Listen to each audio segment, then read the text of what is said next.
이분은 조선의 그 유명하신 유학자이셨던 구봉 송익필 선생 명조입니다. 어때? 생소하신 인물인가요? 일단 저분을 먼저 소개를 하고 사주를 풀도록 하겠습니다.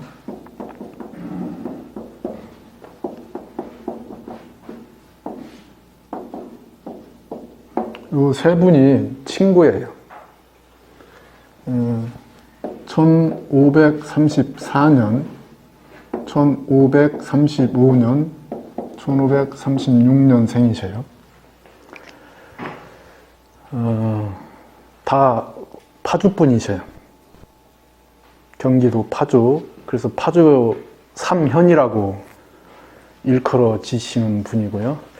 이 세 분이 편지를 주고받은 것을 삼현수간이라고 구봉선생 아드님이 그 책을 내신 게 있어요. 삼현수간은 보물로 지정되어 있어요. 그 정도로 그 위치를 차지하고 있는 분이시고요. 근데 사료에는 상당 부분 감춰져 있고, 감춰져 있다고 보다는 들춰내지 않으려고 하는 그러한 부분이 있죠. 그러한 이유는 이분이 갖고 있는 가족의 내력들이 있습니다. 이분 부친이 송사련이라고 하시는 분이고요. 원래 할머니, 어머니 이렇게 되면은 그게 모계 쪽으로 보면은 서얼 출신이 되죠. 그 가문이 그 송사련이라고 하는 분이 그 안당이라고 하는 집안의 도움을 받아서 사실 면천도 되고, 면천이라고 보다는 그 과거를 처음 볼 수 있게 그런 혜택도 받게 되고, 그렇게 해서 관상감 판관까지 해요. 그런데 이분이 조광조와 연관되어 있는 기묘사화죠. 사화와 연결된 그 안당이 그 조광조의 제자인데 영모를 꾸미고 있다. 그것 때문에 한참 뒤니까요. 그걸 고변을 하죠. 자기 신분 한계를 극복하려고 어쩌는지 모르지만은 고변을 합니다. 그렇게 해서 신분 상승을 해요. 그래서 당상관까지 갑니다. 송사련이라는 인물이, 그러니까 이건 구봉 선생은 송사련 요 아버지의 사남 일녀 중에 세 번째, 그러니까 삼남으로 태어나는, 근데 그 아버지가 숙명같이 들어오죠. 근데 그 고변한 것 때문에 신분 상승하고 성장할 때는 그잖아요. 당상관 집안의 자제로 잘 크죠. 공부도 잘하고. 근데 그게 밝혀지죠. 그래서 안당 그 신사무옥이라고 하는데 아버지가 일으킨 게 신사년에 일으킨 옥사이게 되고요. 그러니까 그 안씨 집안은 완전 추풍낙엽이 됩니다. 그 뒤에 그 안당 선생이 신원되고 휘호를 받게 되고, 나중에 그 아들이 안척염이라는 아들이 다시 또 신원되고, 이러면서 그 신사무옥에 대한 추국이 다시 생겨요. 그거 다 검증하면서. 그러면서 이 아버지의 관직이 다 삭탈되고, 천민으로 다 환속되죠. 그 집안 식솔이 한 70명 가까이 되는데, 천민으로 환속됩니다. 그러면은 그때 나이가 한 40 넘어서 일 때인데, 구봉 선생이 숨어 다니게 돼요. 그 드라마에서 봤던 춘호 그잖아요. 도망간 노비 잡는 추노꾼, 그 안씨 집안의 추노꾼을 풀어서 뭐 잡으러 다니고 그러죠. 지인들 도움으로 숨어 있다가 나중에 자수도 하고 뭐 다시 구속되기도 하고 귀양도 가고 하는 뭐 복잡한 일들이 생깁니다. 그런 부분 때문에 실제로 이분한테 영향을 받아도 이렇게 드러내는 게 만만치가 않아요. 그래서 그러한 배경들을 좀 이해하시고 보면은 이분이 어떤 분이신가를 알 수 있게 되는데, 이분이 그렇게 천민으로 환속되면서 이렇게 도망다니고 은거하는데도 어디 가 있으면 사람들이 모여요. 제자들이 와서 배우자고 합니다. 그러니까 왜 그럴까? 제가 뭔 사고를 치고 어디 가서 숨어 있으면 누가 아는 척 하겠어요? 그런 거죠. 이제 그러한 배경을 보시고요. 그러니까 이건 다 좀 이따 제가 이력을 보면서 설명을 드릴게요. 구봉하고 율곡, 우계 이 세 분은 조선 역사에 아주 중요한 위치를 차지하고 있어요. 특히 서인의 배경에 있는 인물들이에요. 나중에 율곡은 서인의 영수가 되잖아요. 율곡이 되고 싶어서 된 게 아니고요. 배경이 그렇게 돼요. 요 사람들이 파주 사람인데, 파주에 요 동네에 같이 살던 사람이 한 분 있었어요. 심의겸이라고. 그래서 파주 이 네 명을 묶어서 얘기할 때도 있어요. 서로 친구이고요. 여기에 같이 어울렸던 정철, 박순, 이런 기라성 같은 인물들이 있어요. 이 심의겸은 왕실과 관계가 돼 있는 인물이에요. 근데 이 심의겸하고 김효원이라고 하는 인물이죠. 김효원이 이조 정랑이 돼요. 이조 정랑을 놓고 찬성하냐 반대하느냐 때문에 갈라지기 시작합니다. 이쪽이 동인 계열이 되고요. 이 동인 계열에는 당연히 퇴계 선생이 나중에 퇴계의 맥으로 연결이 돼요. 학문적 구성이. 심의겸은 당연히 이쪽 배경으로 연결되죠. 이쪽이 서인이 되는 거죠. 우리가 조선 역사 중후반은 이 당의 계파에 의해서 주도돼요. 그렇잖아요. 서인의 나중에 서인 중에서도 서인의 율곡 중심이 노론이 되고요. 이 우계 선생 중심이 소론이 돼요. 당연히 뒤에서 만들고 그 맥을 그쪽으로 자기들이 연결해서 올리는 거죠. 이 둘은 실질적으로 뭐 절친이에요. 세타가 서로. 율곡 선생이 가장 먼저 돌아가시고요. 그 다음에 우계 선생 돌아가시고 구봉 선생이 맨 마지막에 돌아가십니다. 우계 선생님 돌아가시고 바로 다음 해인가에 1년 사이에 구봉 선생이 또 돌아가시죠. 그렇게 다 연결이 돼요. 그러니까 요 부분을 조금 이해하시고 보면 되는데, 이분이 어떤 분이냐를 보셔야 되는데, 율곡 선생이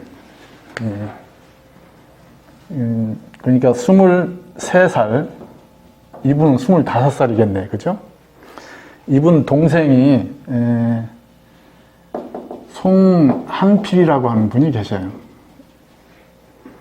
운곡거상가 뭐 그렇게 호가 되시는 분인데, 도인 중에 도인이시죠. 같이 별시에 시험을 봐요. 율곡도 이때 시험을 보고요. 이때 율곡이 시험을 봐서 장원급제를 해요. 그 장원급제 답안이 천도책이에요. 한 번쯤은 읽어보셨어야 돼요. 뭔 소리냐고요? 역학에 관심 있다. 또 천문 뭐 이런 거에 관심이 있다. 그러면은 천도책 정도는 한번 읽어봐야죠. 23살에 23살에 삼라만상 우주 질서를 얘기합니다. 어마어마한 거죠.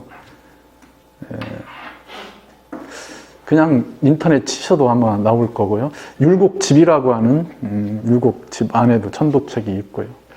역수책, 천도책, 이건 다 그 역학 관련으로 다 풀어서 설명한 부분들이니까. 우리는 잘 알죠. 율곡 선생 구도장원공 9번 장원했다고 하죠. 그만큼 조선 최고의 천재 소리를 듣습니다. 그게 율곡이에요. 사실은 오늘 율곡을 풀려다가 지난 시간에 풀었어야 되는데 시간이 안 돼가지고 넘어가가지고 이분 잊혀졌네. 그날 과거 그 장원하고 그 천도책을 보고 천도책에 대한 그 논문을 보고 그 과장에 있는 사람들이 놀라죠. 다 그 발표 이렇게 보고 이거 설명 좀 해달라. 그러니까 율곡 선생이 그래요. 저 구봉 선생에 가면은 나보다 더 자세하게 설명해 줄 거다. 이렇게 얘기를 하죠. 그 정도로 율곡이 인정하죠. 20살, 21살 이때부터 서로 막역지우가 돼요. 그 책에는 다 그럴듯하게 도의지교를 맺었다 뭐 이렇게 얘기하잖아요. 서로 편지를 주고받고 뭐 문답을 하고 그러죠. 대체적으로 거의 다 구봉 선생한테 문을 해요. 그리고 구봉 선생은 율곡 선생이 쓴 경묵요결 이런 거 경묵요결도 율곡 선생이 47살인가 이때 짓거든요. 그러니까 완전히 자기 학문이 다 무르익었을 때 49에 돌아가시는데 그 나이는 잘 틀릴 수도 있어요. 어쨌든 자기 학문이 완전 무르익었을 때 지은 건데 그걸 틀렸다고 지적을 해요. 대놓고. 율곡은 또 받아들여요.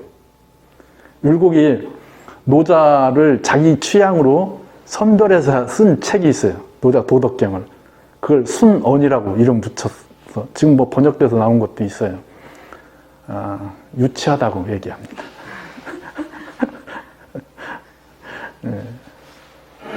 잘못된 것을 그냥 얘기하는 게 아니고 어떤 부분은 설명을 이렇게 했어야 되는데 부족하다.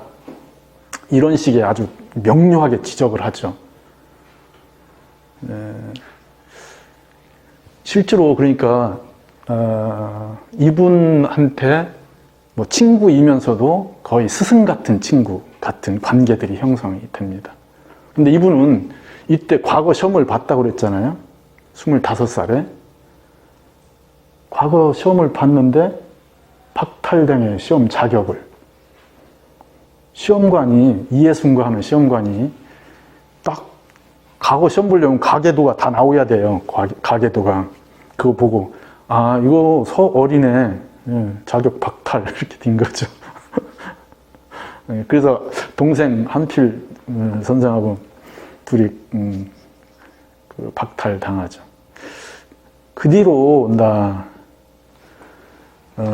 그 파주로 그 동네로 은거를 하죠. 그게 27세, 6세에서 7세 사이인데, 그러니까 한 해, 두 해 지나서 과거 포기하죠. 이제 뭐 당연히 안 되니까 신분적 구조로. 파주 고향으로 간 곳이 거기에 구봉산이에요. 지금은 심학산이라고 돼 있다고 합니다. 구봉산인데 그 구봉산에 자리 잡고 이제 강학을 시작하고요. 그때 들어온 제자가 김장생이에요. 김장생 누군지 알죠? 송시열 선생의 사부예요. 송시열 선생은 김장생 아들 김집한테도 배우죠. 김장생 선생이 돌아가시고 아들인 김집한테 배웁니다. 그러니까 사계 김장생, 호가 사계이고요. 아들 김집은 신독제이고 이렇게 되죠. 그러니까 우리가 알고 있는 서인의 거두, 거두. 이게 노론의 영수가 되죠. 이건 나중에 노론이 되는 것은 소론의 계보로 만들어진 윤중과의 갈등 때문에 노론과 소론이 나눠지죠. 왕주실록에 3,000번 이상 이름이 등장한다고 하잖아요. 송시열 선생 이름이. 세부질 안 해가지고. 그러니까 김장생 선생이 어렸을 때 아버지가 천거를 해요. 여기 가서 배워야 된다. 자, 생각을 해보세요. 김장생 아버지가 김계휘라고 하시는 분인데 이미 상당한 벼슬도 하시고 막강한 세력을 갖고 있는 양반이세. 가문두모 그렇고. 그런데 구봉한테 가서 배워야 된다고. 나이 어린 13살인가 12살인가 김장생을 거기에 입문을 시키죠. 그런 것은 이미 뭐예요? 말할 수 없는 그러한 경계에 가 있는 거고요. 이 양반이 공부하는 방법, 그러니까 구봉 선생이 가르치는 방법이 뭔가 답을 알려주는 게 아니고요. 공부를 해서 의문이 쌓이고 그 의문이 해결되지 않으면 그 의문을 건드려서 의문을 해결하게 해주는 방법을. 그래서 제자들이 뭔가 답답하고 힘들면 찾아오게 돼 있어요. 예. 우계 선생도 끊임없는 질문을 하죠. 구봉 선생한테. 구봉 선생 그거에 대한 답을 하고요. 그런 논을 나누게 됩니다. 자, 그러면 지금 전혀 모르던 구봉 선생, 우리가 역사에서 주변에서 인지되지 않는 구봉 선생, 심지어 동인 계열에서는 저 구봉 선생을 서인의 모주, 모략의 주인이다. 서인의 모주로 이렇게 얘기하죠. 책략하는. 그래서 뒤에 나오는 정열입 사건, 기초옥사거든요. 그걸 다 서인이 주도하죠. 서인 중에 정철이 주도를 해서 정열입 그 기초옥사를 주도합니다. 그래서 동인들을 다 축출하고 아주 상당한 문제가 생기죠. 그래서 동인 쪽에서는 이 구봉 선생이 뒤에서 사주했다, 조종했다 이렇게 얘기를 하죠. 그 정도로 어떻게 보면은 이들 뒤에 저 구봉 선생의 아우라가 항상 작용한다고 봐야 되죠. 생각을 해보세요. 천민으로 끈떨어진 벼슬도 한번 제대로 못한 이런 양반이 왜 그렇게 서인의 모주 소리까지 들어가면서 뭔가 이렇게 중심 인물로 등장하고 있을까?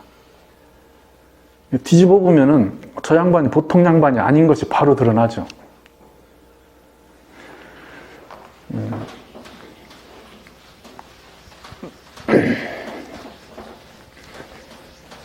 자, 이게 그 전체적인 배경을 이렇게 보시고요. 사주를 보죠. 우리는 사주를 푸는 게 더 중심에 있으니까요. 사주를 보도록 하겠습니다. 사주를 풀면서 사건과 어떻게 연결되는지, 전체적인 구성이 어떤지 한번 보고요. 사주를 보면은 정인, 그죠?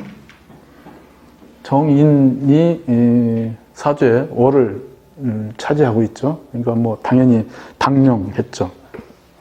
그런데 겁재 또한 국을 이루고, 그죠? 인오로 겁재가 또 사주를 장악하고 있습니다. 그러니까 이 사주는 특징을 보면은 인성과 겁재가 다왕하다 이렇게 표현하면 되겠네요, 그죠? 인성과 겁재가 다왕하다. 여기에서 뭔가 해석을 어떻게 해야 될까? 이런 것도 먼저 생각하셔야 되고요. 자, 이 인겁이 왕하면은 저걸 어떻게 써야 될까를 생각해야 되겠죠, 그죠? 그러면은 이 사주는 두 번째 특징은 축토, 식신이 저 목화가 왕한 기운을 설기하죠, 설기. 그러니까 연월에 저 목화의 기운이 결속되어 있는 에너지를 끌어들이고 있는 힘이 정화가 앉은 자리에 있다는 뜻이에요. 저게 축토식신으로 되어 있습니다. 설계를 잘 하고 있죠. 자, 이 축토에 근거해서 개수가 편관으로 나와 있어요. 개수가 편관으로 나와 있습니다. 이 사주를 보시면 이렇게 구분되어진다 이렇게 얘기할 수 있고요. 그걸 연결하는 게 축토다. 앞에 주어진 것은 저 인성과 겁재가 국을 이루고 있는 조건, 태생적 조건 또는 뭐 사회적 조건 이런 것들이고요. 일시의 조건은 그걸 자신이 어떻게 받아들이느냐, 어떻게 극복하느냐의 조건으로 해석하시면 돼요. 이 사주의 특징 중에 하나는 만약에 저 개수가 근기가 더 왕하고 힘이 더 강했더라면 달라졌겠죠, 상황이. 그러면 뭐예요? 인겁이 왕한 걸 통제하고 조절할 수 있는 권한을 가질 수 있겠죠. 축중에 살로 나와 있다고 해도 실제로는 저게 왕하지는 못해요. 앞에 인겁의 조건에 비하면은. 그러니까 정화의 역할로서, 자리로서, 위치로서 저 개수는 애매하다 이거죠. 그러면 식신이 차라리 저 살을 제거하면 좋은데 식신이라고 하는 공간에 동주되어 있는 살이라는 뜻이에요. 축토 안에 있는 살. 그러면 이건 문제를 대척할 때 문제의 대처 능력으로는 탁월하죠. 그잖아요. 식신 안에 있는 살이니까 살을 우리가 얘기한 어려움, 문제 이런 걸로 얘기한다면 살을 다루는 능력을 자신이 갖고 있잖아요.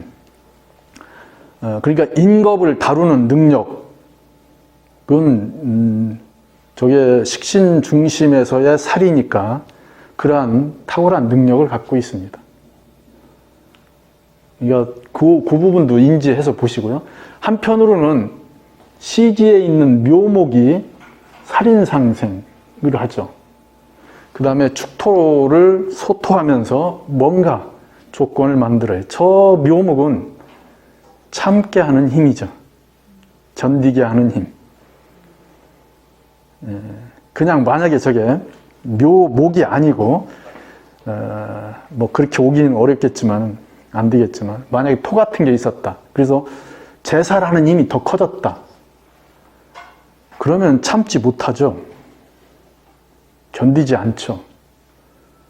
그러면 저 사주는 저 묘에 의해서 자신의 처지나 어려움, 힘든 상황 이런 것들을 일정 부분 인내하고 받아들인다.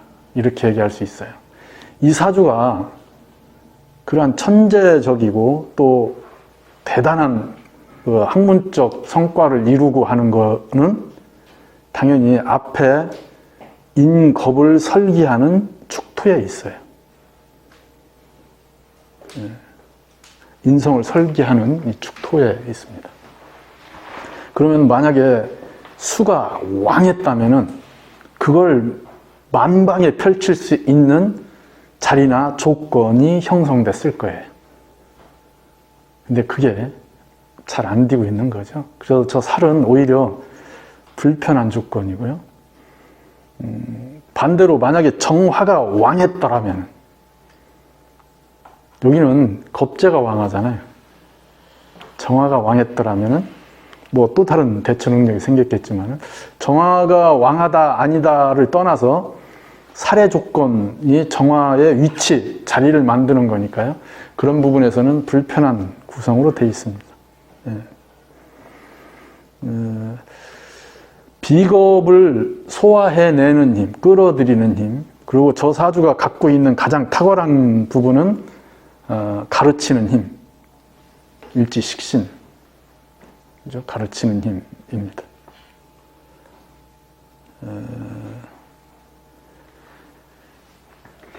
그러니까 사주 구성은 너무 어렵게 보지 마세요. 일지축토를 중심으로 어떻게 써야 될까를 보시면 되겠죠. 저 개수를 제거한다면은 자기가 하고 싶은 걸 할 수 있겠네. 그죠? 그러면 자기가 하고 싶은 거. 그건 뭐예요? 축토라고 하는 식신으로 그냥 오롯하게 자기가 하고 싶은 걸 하는 거잖아요. 그럼 토가 화생토를 할 수만 있다면은 외부적 조건에 규제되지 않고 자기 능력을 발휘할 수 있게 되겠죠. 그러니까 저 개수의 작용을 항상 염두에 둬야 되고요. 또 하나는 겁재의 작용. 그죠? 겁재의 작용. 겁재는 주변 사람들이기도 하고요. 그게 선의적 사람들도 있고 악의적 사람들도 있고 그러죠. 예. 그러니까 결국은 정화와 병화의 관계에서 저 병화에 가려진 정화다. 이걸 탈광이라고 표현하죠. 만약에 시가 임수 같은 게 있었다면 달라졌을 거예요. 그래서 임인시였다면 달라졌을 겁니다. 그렇다면 그래도 그 가문적 어려움 이런 것과 뭐 또 다른 형태가 형성됐겠지만은 그게 일정 부분 개수에 대한 불편함이 내재되어 있습니다. 그런 걸 하나씩 보면은 지금 얘기한 것처럼 병화와 개수를 극복하는 방법, 그게 가장 중요한 게 뭐예요? 토잖아요, 토. 그러면은 화를 끌어내고 토를 조절하는 것이 되겠죠. 그러면은 이렇게 온 운 앞에 20대 초반까지, 20대 중반까지 하셔도 되겠고요. 이렇게 온 운은 좋았다 이거죠. 문제될 게 없다.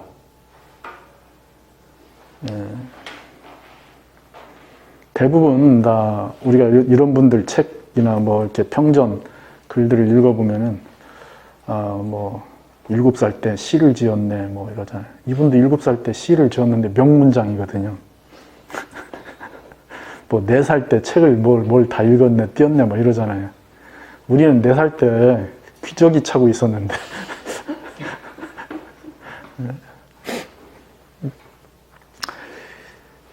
어쨌든 그 흐름을 그렇게 보시라는 얘기죠. 그러면은 이렇게 그 구분해서 보시면은 이 대운에 경오 신미로 넘어오는 요 대운은 말 그대로 파란만장하겠네요. 천간에 경금이 나왔다는 건 저 비겁과의 갈등, 겁재와의 갈등을 얘기하게 되는 거고요. 또 정화의 역할에 대한 갈등을 또 일으키겠죠. 수를 직접적으로 키우는 게 아니고 수와의 갈등을 또 만들어 놓게 되겠고요. 불편해지는 걸 의미하게 됩니다. 예. 자, 임신, 계유로 간다면은 이미 이분은 다 임신 대운 초반까지 사셨던 것 같아요. 이때는 뭔가 달라지잖아요. 이분이 65세까지 사시는데 60세쯤에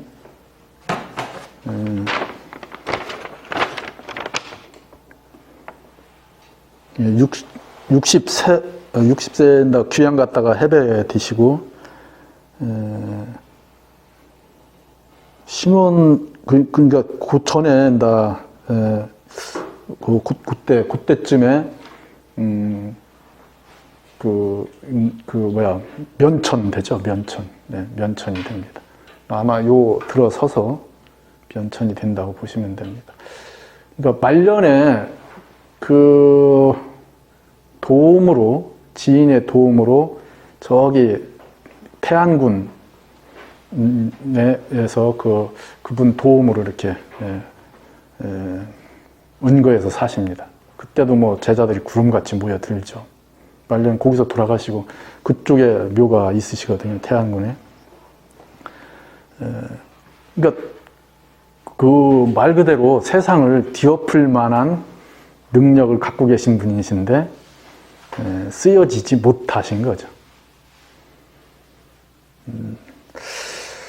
그걸 이분과 연관되어 있는 사람들을 한번 보셔요. 지금 얘기했던 율곡, 우계 선생 같은 경우는 선조가 이미 굉장히 학문이 높고 실력이 있는 거로 정평이 나 있으니까 율곡한테 물어봐요. 우계 선생이 대단하다는데 정치에 이렇게 해서 그분을 쓰면 어떻겠냐. 율곡이 정치하면 안 될 사람이다. 그 정도 능력 있는 사람은 아니다. 친구인데 그렇게 까죠. 그런데 그렇게 얘기를 해요, 율곡이. 공부하는 부분은 내가 좀 낫지만은 그걸 실천하고 그걸 지키는 건 우계가 월등하다. 그러니까 학자적 풍모는 우계가 더 낫다. 이 얘기를 하는 거죠. 우계도 듣고서나 다 받아들입니다. 그러한 인물들의 배경에 저 구봉 선생이 있다는 얘기예요. 그 얘기하는 지금 김장생 제자로 있었죠. 중봉, 조헌도 제자예요. 누구의? 실제로 구봉 선생이 편지 주고 또 편지에 답을 해주고 막 이러거든요. 700의총 저기 금산에 가시면은 영규대사하고 조원 선생하고 임진왜란 때 의병에서 거기서 몰살하시거든요. 다. 그래서 700의총이라고 큰 무덤이 있습니다. 우리는 그냥 조원 선생 하면은 그냥 싸움하다 죽은 양반으로 알고 있지만 조원 선생 문집이 있거든요. 글발이 아주 대단하신 양반이셔요. 그러니까 구봉 선생의 그 면천을 처음부터 막 요구하시죠. 선조한테 막 상소 막 올리고 이랬던 양반이시기도 해요. 대단한 양반. 이런 양반들 토정, 이지항 아시죠, 그죠? 다 지인이에요. 저 구봉 선생. 그 다음에 고청, 서기 이분을 주목하셔야 돼. 이분도 서울 출신이에요. 도인이거든요. 이 둘은 서경덕 선생 문화의 부분이고요. 서기는 이지암 선생 제자이면서 친구예요. 이지암 선생은 서경덕 선생이 직계 제자이고요. 우리나라 도맥이 이렇게 연결되죠. 서경덕 선생 뭐 이렇게 쭉 연결됩니다. 이런 거 도맥에 대한 책으로는 미수 허목 선생이 쓰신 그 도가 역사서가 있어요. 청사라고 하는 역사서가 있습니다. 어쨌든 이 고청 서기가 구봉 선생이 그렇게 유명하냐 뭐냐 뭐 그죠? 이런 양반들은 도력이 있으니까 약간 자기 과신적 틀들이 있어요. 무시하다가 딱 만나는 순간 달라지죠. 인정합니다. 확실하게. 다르다는 걸 인정합니다. 이 양반이 한 얘기가 제갈량과 구봉을 비교한다면 구봉이 낫다. 이렇게 얘기를 하죠.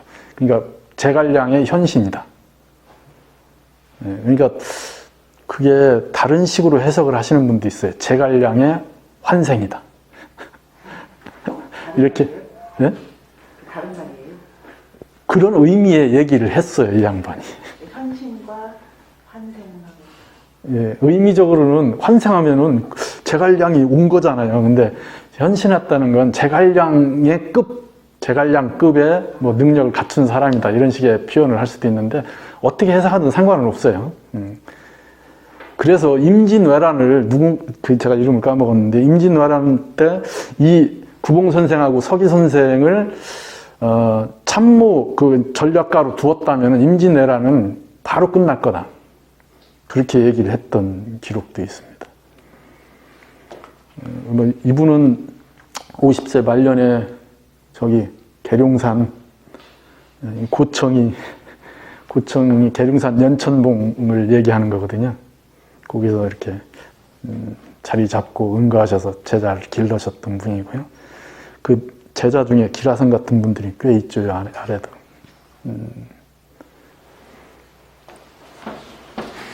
그 외에도 이게 어쨌든 이 사주의 흐름을 보시면 되겠고요. 이분은 면천 신원이 회복된 것은 이분이 사후에 회복이래요. 사후에. 아까 제가 얘기를 잘못했네.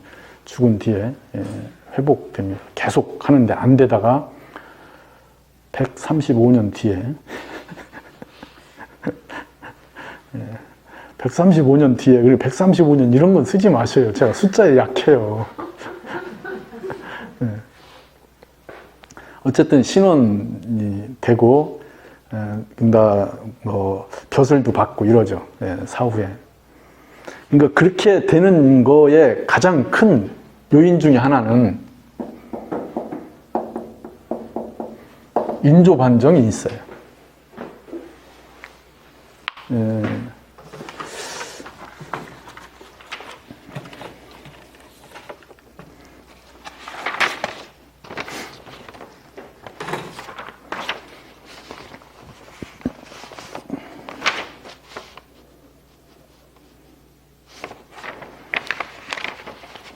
인조 반정을 주도했던 인물.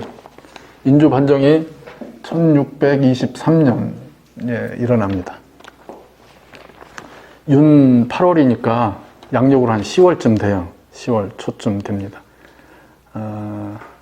세검정으로 해서 경복궁의 뒤에 그 신무문으로 이렇게 들어오죠. 세검정이 그 인조 반정 군들이 검을 닦았다고 그래서 세검정에 씻었다고 그래서, 세검정은 풍광이 굉장히 아름답습니다. 옛날엔 더했는데 지금은 뭐 집들이 들어서서 볼품 없어졌지만 옛날엔 그 바위들 물길이 굉장히 커서 굉장히 아름다운 풍광 중에 하나였었어요. 어쨌든 인조 반정의 1등 공신들을 한번 볼게요. 김유. 이 양반은 김여물이라고 하는 분의 아들인데 이분은 구봉 선생의 제자예요. 당연히 구봉 선생하고 연결되어 있죠. 그 다음에 이귀, 구봉 선생의 직계 제자예요. 그래서 이귀를 통해서 구봉 선생이 상소를 올리기도 해요. 상소를 이귀가 올렸는데 실제로 상소 초안이나 이런 것들은 구봉 선생이 잡아주고 뭔가 이렇게 만들어 놓죠. 그걸 여러 번 했던 거죠. 이런 것 때문에 동인에서 물고 늘어지고 막 이러죠. 그 다음에 신경진. 이분은 김장생 제자예요. 김장생은 누구라고요?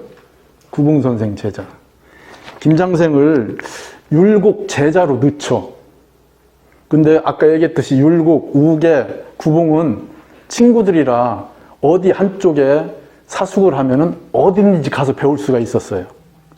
문호가 탁 트여져 있어가지고 거기에 걸림이 없었어요. 그래서 구봉 제자면은 율곡 제자이고 우계 제자예요. 멋있는 분들이잖아요.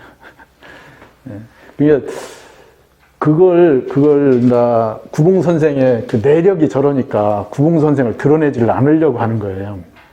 그래서 율곡에 연원을 두고 연결하려고 하는 거이기도 하고요. 김자전. 이분은 우계 선생 제자예요. 심기원, 이건 정철 선생 제자이고요. 심기원은 정철 선생의 사숙을 했던 권필. 저번 허균할 때 권필 선생 얘기했잖아요. 동인 계열 쪽인데 권필 선생이 제자이죠. 근데 정철은 구봉 선생하고 절친이죠. 그 기축옥사 때 정여립 사건을 뒤에서 조정한 사람이 구봉 송익필이다. 이게 동인은 그렇게 주장을 하죠. 그것 때문에 정여립 사건 뒤에 다 투옥 뛰고 이러죠. 다 연결돼 있다는 뜻이죠. 그 다음에 이서, 최명길, 구갱 이런 양반들은 다 김장생 선생 제자이고요. 그 다음에 신명세, 이건 신명세는 심의겸이라고 아까 얘기했던 서인의 그 중심에 있던 인물, 이분의 친손이에요.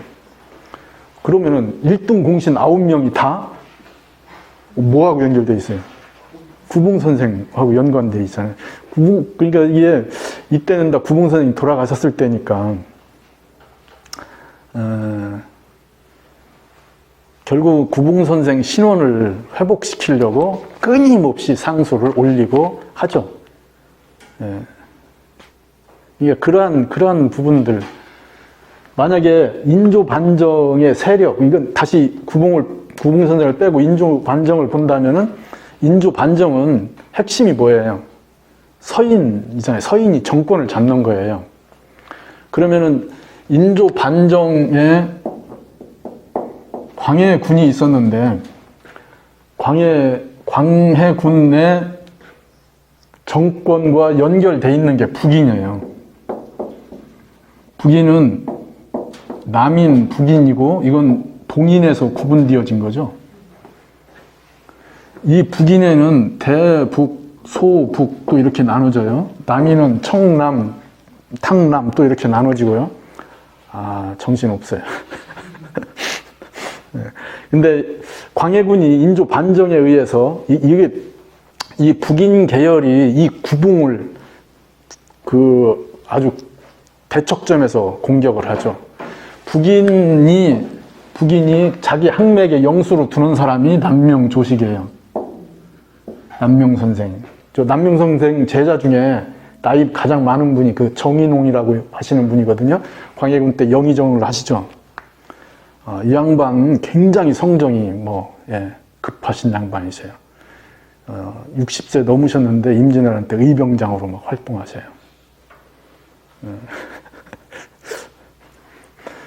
어마어마한 양반이죠. 결국은 인조 반정으로 북인이 완전 몰락하죠. 그렇잖아요. 여기에 그러니까 인조 반정은 당연히 서인이 주도하게 되고요. 그 뒤에 역사는요, 서인의 역사예요. 인조 반정 뒤로는 중간중간에 숙종 때 환국 정치에 의해서 남인이 들어오고 다시 서인이 들어오고 이러지만은 기본은 서인들의 바탕에서 움직이고 있다. 이 동인의 영수는 아까 태계 선생이라고 했잖아요. 그래서 남인 계열은 다 거의 대부분 원래는 동인 계열이 이게 태계 선생을 영수로 놓고 자기 항맥들 형성하죠. 이런 것들이 나중에 더 첨예화되고 더 커져서 혼사 문제도 이런 계열에 따져서 그 연결이 되고 이러니까 지독해지거든요.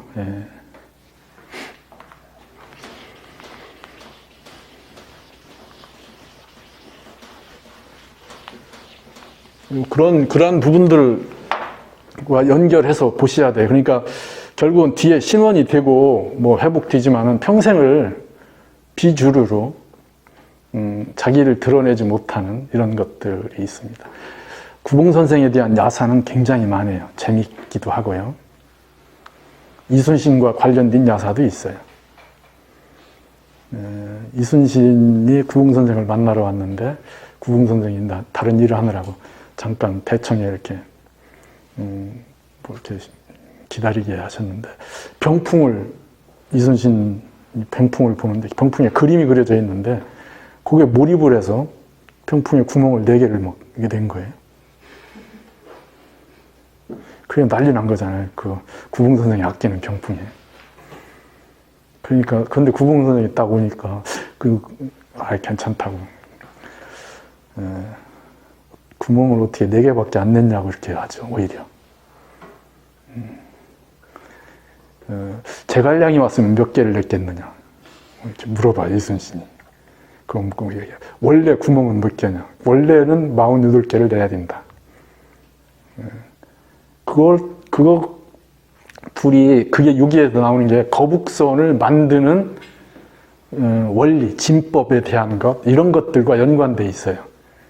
그래서 밤새도록 둘이 병법, 진법을 토론하고 뭐 이랬다고 하죠. 거북선을 만든 거에 대한 아이디어. 이순신은 이미 아이디어를 갖고 있었는데 그걸 구체화시키지 못하고 있었다 이거죠. 거기서 힌트를 구봉 선생이 그림을 보고 힌트를 얻었다 이런 얘기를 합니다. 야사예요? 제가 이름은 까먹었는데 형이 서자 출신, 서울 출신 구봉을 신분이 낮은데 그분을 어른 대접하듯이 하니까 자기 지위도 있고 뭐 벼슬도 있고 그런데 그 동생이 아니 형님 왜 그러시냐고 그 천한 사람한테 네가 그럴 수 있을까? 예? 예? 네가 한번 보면 그러면 제가 한번 뭐 혼내주겠습니다 이렇게 했는데 그 얼마 뒤에 그분이 나 집에 온 거예요. 그 집에 형님 집에 동생이 혼내주려고 나갔는데 그분 딱 보는 순간 무릎이 딱 꿇어지는 거예요. 근데 정말로 그런 사람을 제압하는 그런 기운이 있었다고 해요. 사람을 제압하는 기운. 야사에는 선조 율곡 선생을 통해서 선조를 대면한 부분도 나오는데 선조가 왜 눈을 들어서 쳐다보지 않냐 이러니까 저한테는 사람을 제압하는 기운이 있어서 그렇게 하시면 안 됩니다. 괜찮다. 나는 왕이다. 그런데 그래서 구봉 선생이 눈 이게 들어서 쳐다보는 순간 선조 선생이 뒤로 넘어지셨다고 그러잖아요. 야사예요. 근데 그게 그 정도로 대단하신 양반이고 동생 송한필 선생도 대단한 도력을 갖추고 있는 거고요. 제 방에 가면 저 뒤에 그 할아버지 사진이 있어요. 그분이 봉우 선생이신데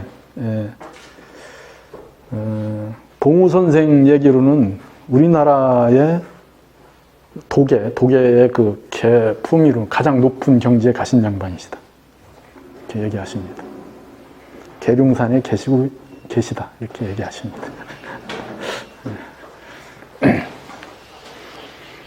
저도 구봉 선생을 잘 몰랐는데,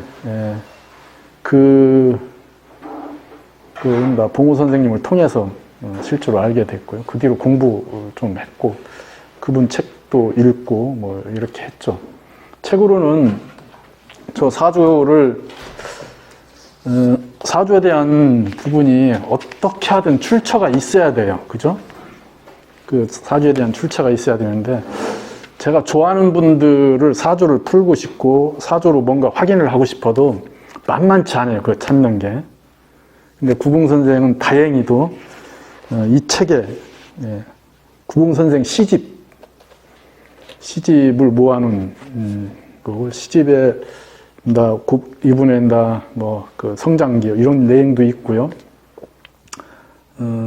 이분 뒤에 이 책 뒤에 다른 분이 쓰신 행장, 구봉 선생 행장의 묘시로 나와 있어요. 묘시로 나와 있습니다. 제가 한시를 꽤 좋아하는데, 뭐 실력은 없어요. 꽤 좋아하는데 그 중에서 특히 구봉 선생 한시를 꽤 좋아합니다. 이분은 뭐 시가 뭐 정말로 정갈합니다. 깊이도 있고요. 확실히 각자가 쓴 시의 냄새가 나요. 제가 각자가 아니라 잘 모르지만 어쨌든 그런 냄새가 풍깁니다. 그러니까 기회가 되시면 이 책 한번 사서 보셔요. 뭐 있을지 모르겠네요.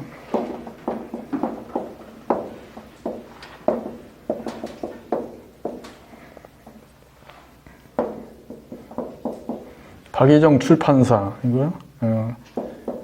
이상미 저자로 돼 있어요. 학이되어 다시 오리. 시집이니까 시 해석도 아주 잘 해놨고요. 한문 공부 겸경해서 읽어보시면 되고요. 그리고 앞에 성장 이분 그 부분하고 뒤에 행장 이런 거 좀 보시면 되고요. 그 행장 중에는 이 묘시로 나온 건 이선이라고 하는 분이 쓴 행장에 묘시로 돼 있고요. 송시열 선생이 쓴 행장도 있어요. 송시열이 쓴 행장, 그건 행장이 아니고 묘갈이죠. 뒤에 가보니까 뭐 비문도 하나도 없고 이러니까 송시열 선생이 묘가를 씁니다. 자, 송시열 선생이 이분의 묘가를 썼다는 것만으로도 이미 다르죠, 그죠? 무시하고 싶은데 무시할 수가 없어요. 배경에 있기 때문에. 김장생 선생의 송시열은 직계잖아요. 바로 위에가 구봉 선생인데 어떻게 할 수가 없죠, 그런 거. 요 책 보시고요. 이건 시집이니까 어렵지 않아요. 근데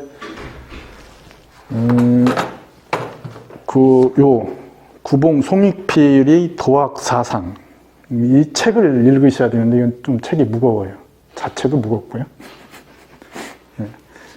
근데 구봉 선생의 사상, 철학적 접근을 하시려면 저 책 한번 보시면 돼요. 잘 돼 있어요. 충남대학교 교수일 거예요. 김창경 선생 쓰신.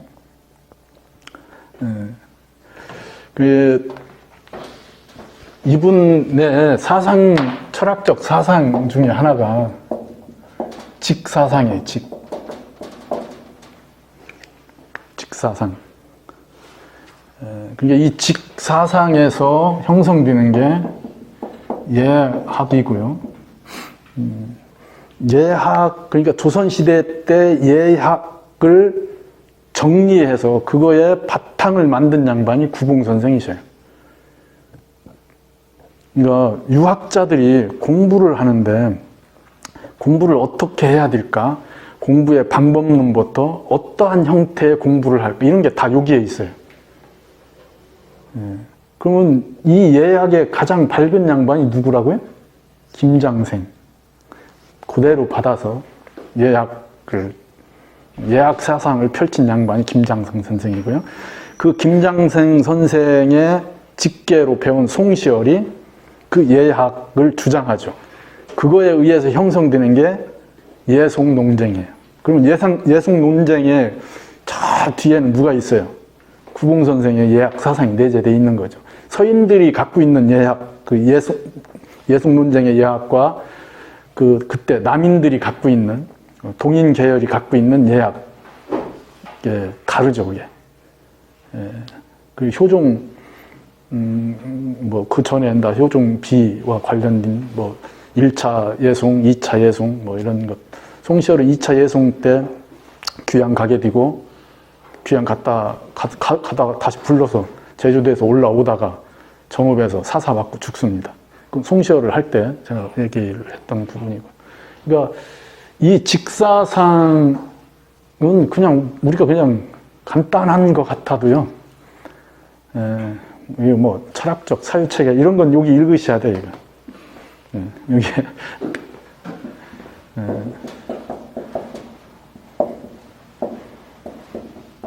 이런 것들을 얘기하죠. 부사, 구용에 대한 방법론까지 다 얘기를 합니다. 직사상의 기본은 당연히 공자 논어에 나오는 얘기예요.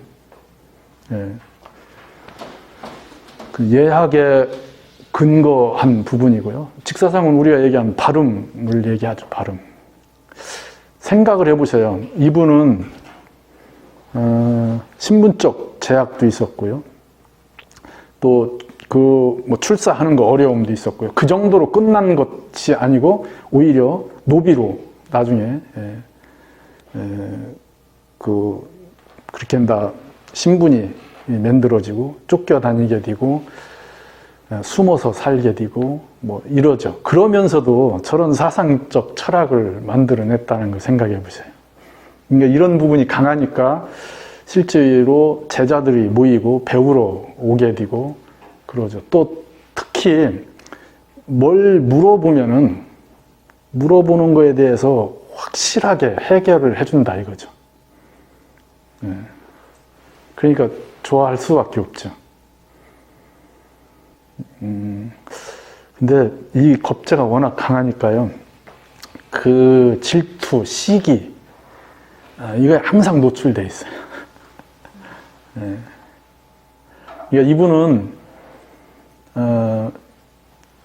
이렇게 해서 만나서 서로 통해서 교분을 갖게 되면은 절대로 벼슬을 칭호를 부르지 않고 그 사람의 자를 불렀어요. 고위직이든 아니든. 자를 부른다는 건 친구처럼 대한다는 뜻이에요. 그러니까 그런 거 갖고도 막 시비를 걸어요. 신분이 어떻게 그런 분이냐, 그렇게 뭐 대범한 척 하냐는 등. 뭐, 어쨌든 꼬투리를 잡으려면 한도 끝도 없고요. 어쨌든 이 양반이 갖는 그런 철학적 뭐 이런 것들도 한번 생각해 보고요. 사주 공부도 중요하지만은, 그런 걸 통해서 이렇게 좀 확장을 해서, 이런 분도 한번 만나보시고요.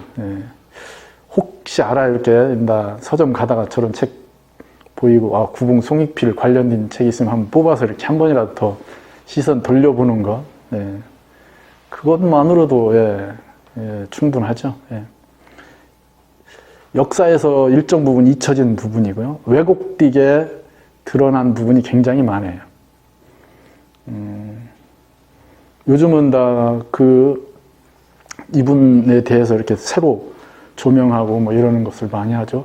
특히 봉우 선생, 봉우 사상 철학, 봉우 사상 연구소라고 하는 데에서 이분에 대해서 이렇게 뭔가를 하고 뭐 이런 사업들을 하죠. 봉우 선생 때문에 많이 그래도 회복되고 보여지고 있는 것들이 있습니다.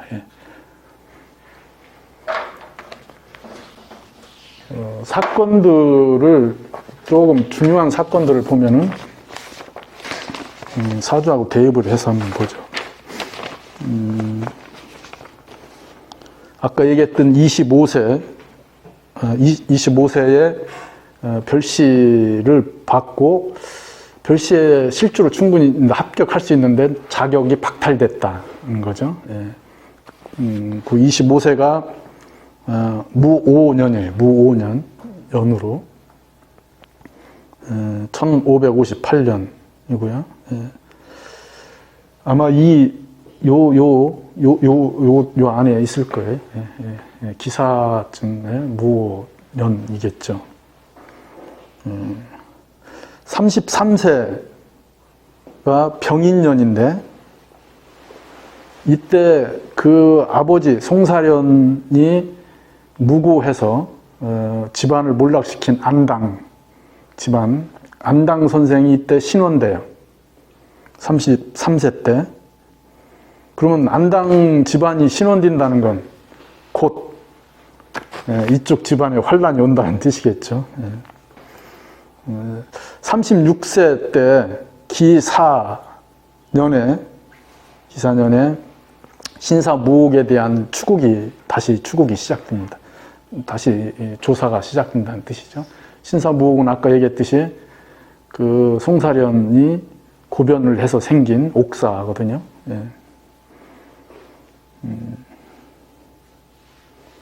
그 다음에 42세 을해년인데 그때는 아버지가 돌아가시죠.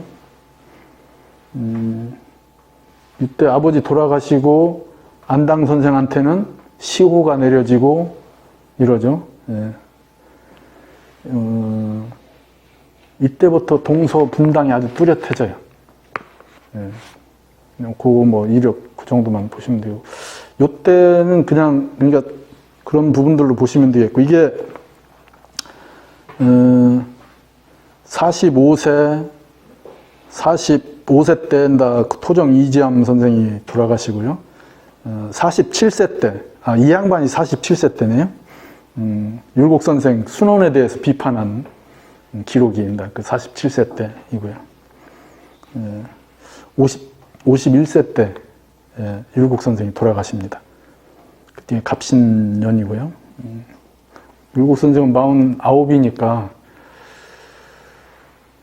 참 아깝죠. 그분이 좀 더 사셨더라면 하는 아쉬움도 있기도 하죠.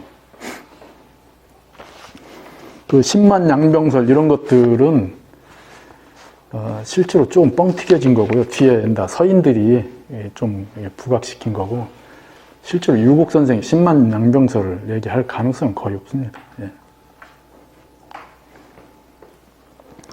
그 다음에 53세 때,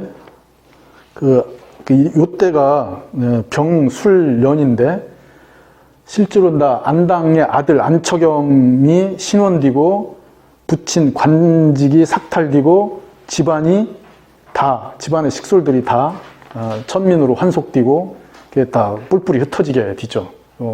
도망가야 되는, 숨어가야 되는. 그래서 이때가 53세 병술년이에요. 그러니까 아버지 그가 천민으로 바뀌는 거죠. 53세 병술년. 사건이 대부분 중요한 사건들은 천간에 병화가 될 때 연운으로. 그럴 때다 전라도 광주로 피신하는 데다 송강 정철의 도움으로 광주에 피신해 있기도 하고 뭐 그럽니다. 그다음에 56세 기축년. 이때가 기축옥사예요. 기축옥사가 정열입 사건이죠. 정열입 사건만 따로 책이 나온 것도 꽤 있어요. 원래는 서인했던 양반이신데 율곡 선생이 죽고 동인계열로 돌아서죠. 그래서 동인계열이 되고요. 저쪽 전라도 그쪽에 본인이 사병도 기르고요. 관에서 왜구들을 못 막으니까 직접 가서 왜구를 다 막아내고 이래요. 대단한 양반이시거든요. 그 조그만 섬 이름이 기억 안 나는데, 거기서, 뭐 자결했다고 돼 있죠. 답사 때 이렇게 가보고 뭐 했던 데인데, 섬같이 돼 있습니다. 요 정열입 사건을 주도한 양반이 송강정철이에요. 송강정철은 그때 아들이 죽었었거든요. 근데 아들이 죽은 상중인데도 자기가 하겠다고 하죠. 그 사건을 자기가 맡겠다고 선조한테 얘기해서. 정철의 이중적 면이 드러나죠. 정철은 정치적인 부분에는 꽝이에요. 그 양반 글은 정말로 시나 글은 뭐 아름답기 그 정도 글빨이 없잖아요. 우리 교과서에 나오는 관동별곡 뭐 이런 거, 삼이윤곡 저기 전라도 그 담양 가면 시경정 이게 정철이 세운 그런 데거든요. 거기 송미인곡 이렇게 비면도 있고 뭐 이렇게 돼 있죠. 삼이인곡인가? 삼이인곡일 거예요, 아마.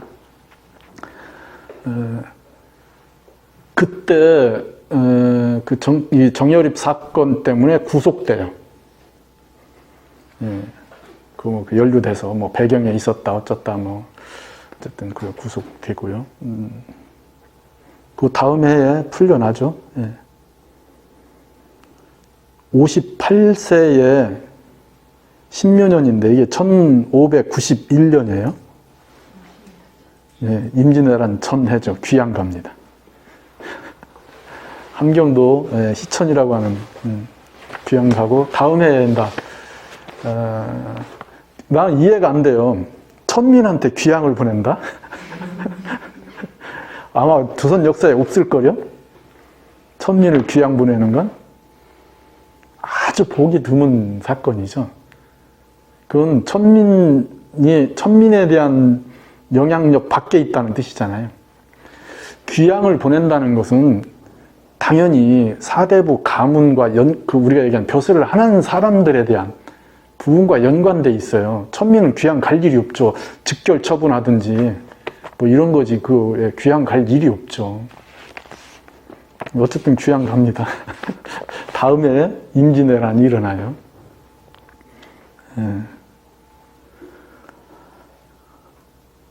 그 귀양 가게 되는 게 그 북인 계열의 그 특히 정인홍 뭐 이런 양반들이 뭐 아주 강력하게 하죠. 그렇게 해서 귀양을 가게 됩니다. 그다음에 60세에 해배돼서 귀양에서 풀려 나오게 되고요. 이게 계사년입니다. 61세가 좀 아픈 운이죠.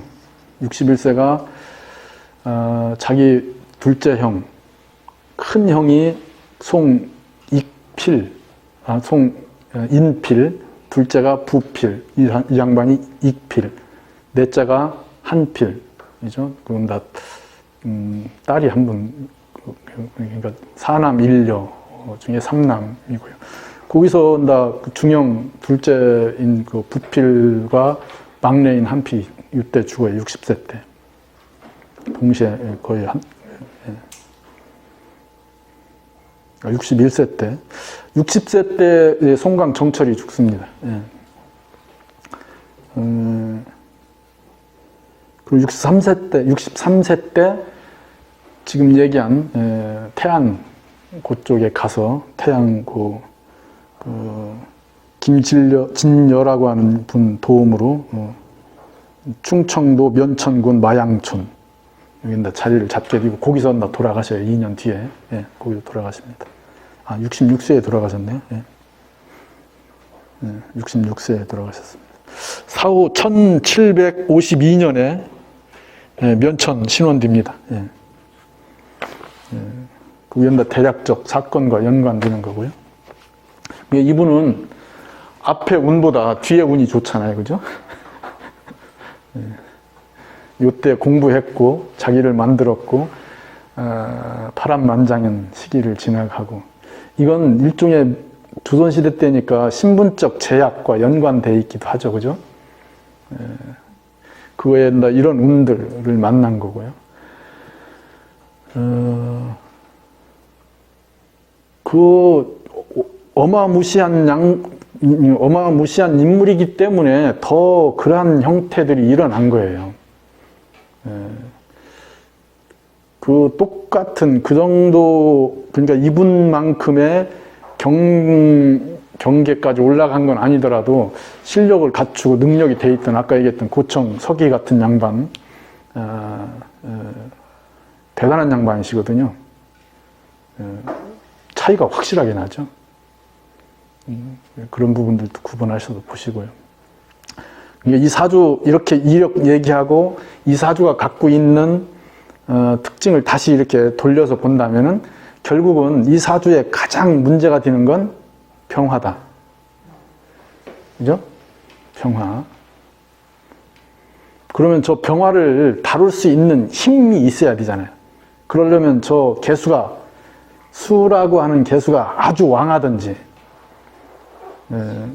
뭐 힘을 갖고 있든지 뭐 이래야 되는데 그게 잘 안 되잖아요. 그죠? 그래서 그게 안타까운 거죠. 그렇다면은 본인이 뭔가 신분하고 상관없이 칼을 쥘 수 있는 뭔가가 됐을 텐데 그럴 조건은 아니다. 모든 피해는 평화로부터 온다. 이렇게 보면 되겠죠. 신대원 때는 병신합을 하기도 하고 충해충도 되기도 하는데 병신합에 대한 거는 해결하시면 충해충 그런 것도 있고요. 병신합이 꼭 좋다고 얘기할 수는 없어요. 이건 방법적 문제가 생기잖아요. 축중에 신금이 나온 거니까. 그리고 재해 문제가 드러나는 거죠. 저게 병화를 잡은 것으로는 긍정적이겠지만은 병화가 목적을 하잖아요. 병신합으로 저 겁재가 목적한다는 건 뭐에 목적하겠어요? 정화를 배제하는 데 목적하겠죠. 오히려 더 극렬해지는 거예요.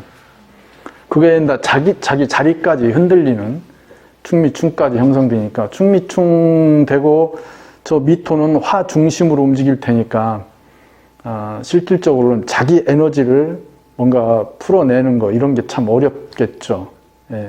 그래서 실제로는 이때 그 천민으로 뭐 당연히 집안 다 뭐 식솔이 70여 명 됐던 식솔이 다 흩어지는 거니까요. 예. 그런 부분들도 계산에 넣고 보면 참 안타깝죠. 그래도 평생을 군자적 풍모를 잃지 않은 양반이셔요. 예. 저는 군자가 아니라서 잘 모르겠는데 그러한 자기 포지션, 위치 이런 것들을 끝까지 지키신 양반입니다. 그것만 사주에서 기본적으로 이렇게 관찰해서 보시면 됩니다.